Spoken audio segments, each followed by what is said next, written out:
I kind of only have one thing that I do, and it's like, it's my thing, and I can't do anything else because that's not me. That's being fake and wouldn't be authentic. So it's like, I think just staying true to what it is that I do is like kind of the best thing that I've realized.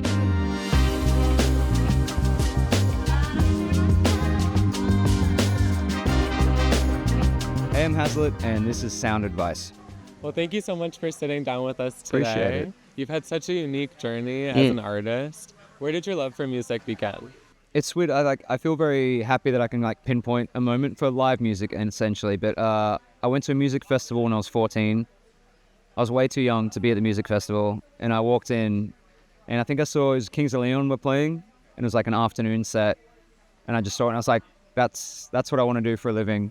Even though I'm terrified of singing in front of people, I was like, for some reason, that's what I was gravitating towards. So, And I know on your journey too, you've had different like breaks or walked away from music before, but what's kept bringing you back?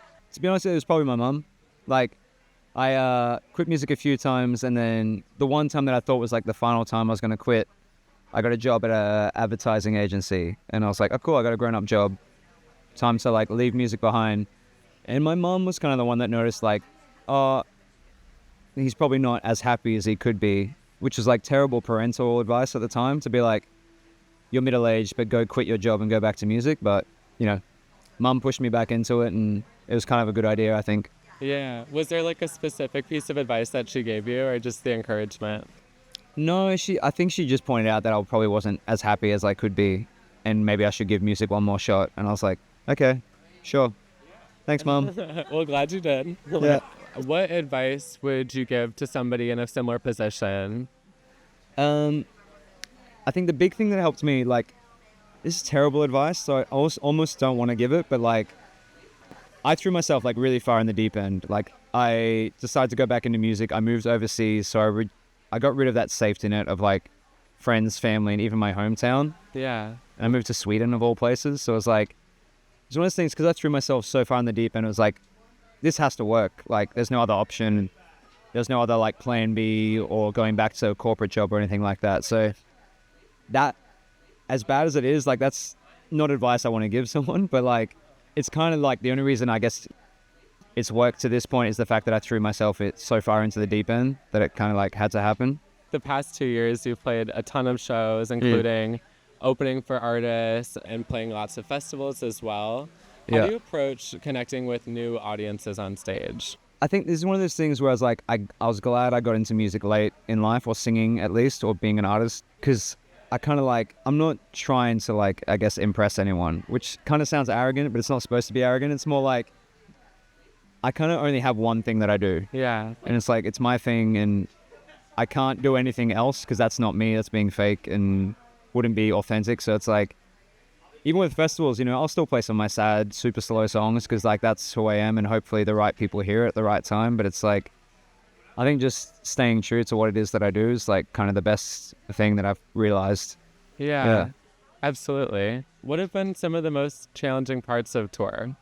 Definitely being away from home, away from friends and family, and you know, it's that constant moving around. Like, it sounds very fun to like be on tour, but it's, you know, you do get sick of like your suitcase and like the same 3 shirts on rotation that you've got, and like living and dying by outdoor showers when you can and stuff like that. It's like, it's the non-glamorous side, but it's like, it all pays off once you go play a show. Like, once you get out here, you get on stage and you see a bunch of people that are, you know, so excited to see you. It's like, okay, well, it's all worth it just for that like 20 minutes, 30 minutes or whatever you get like to play. So the challenging parts definitely like fall to the wayside once you get all the good parts of touring and stuff. Yeah. Within the more challenging sides, what do you do to stay grounded or connected to people that you're away from?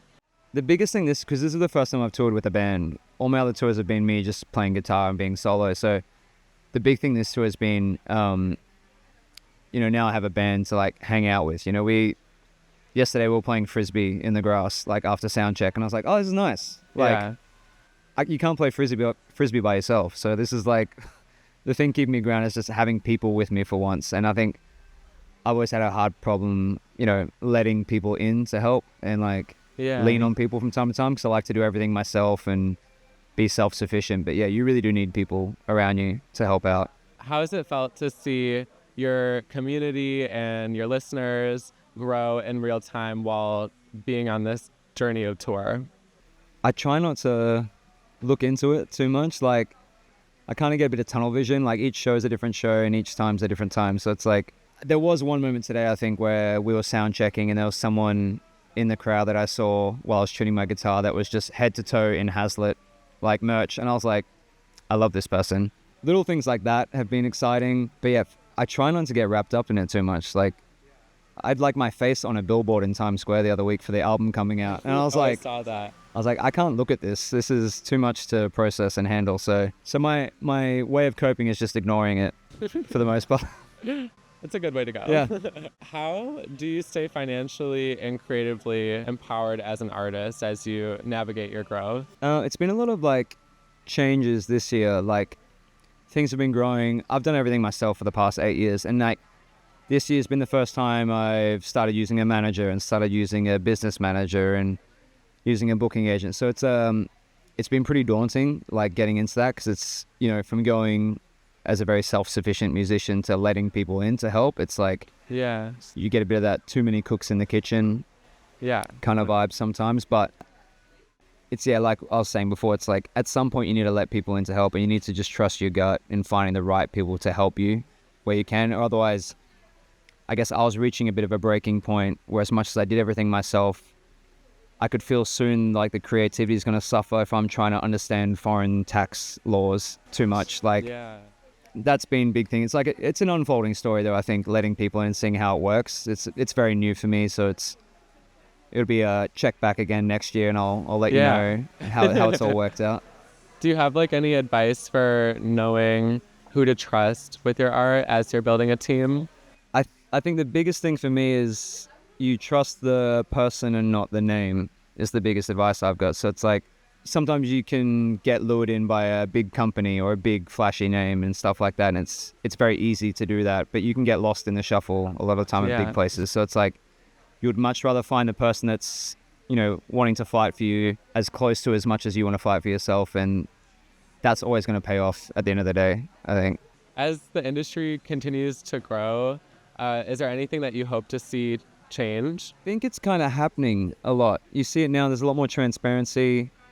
I think even like crowds now are very like conscious of like how much it costs to tour and things like that. You know, a lot of people are having to cancel tours and pull out, and it's, you know, a lot of people think it's, you know, just a random cancellation, but now people are understanding, no, this tour got cancelled because it costs too much, or like not enough people are buying tickets, so you can't do this. So I think the saving grace though is, I think as life becomes more digital, people want live events more. So it's just, the mystery is getting reduced a bit, which is nice, that people can see what it takes to put these things on. And also the demand for it, I think, is going to start increasing a lot more as well. So it's a nice like Wild West at the moment of seeing how it's going to all unfold. But I think it's a scary, but it's like a promising place, I think, live music.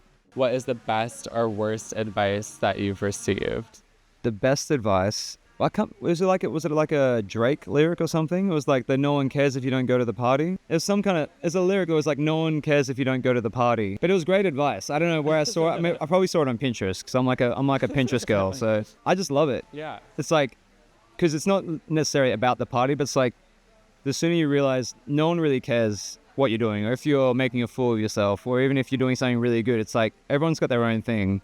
Yeah. So the minute you kind of reduce that down of like, you know, you have to try things, you have to take risks, you have to fail, and no one really cares at the end of the day. So just as long as you're happy and moving forward with what you want to do, then that's all that matters.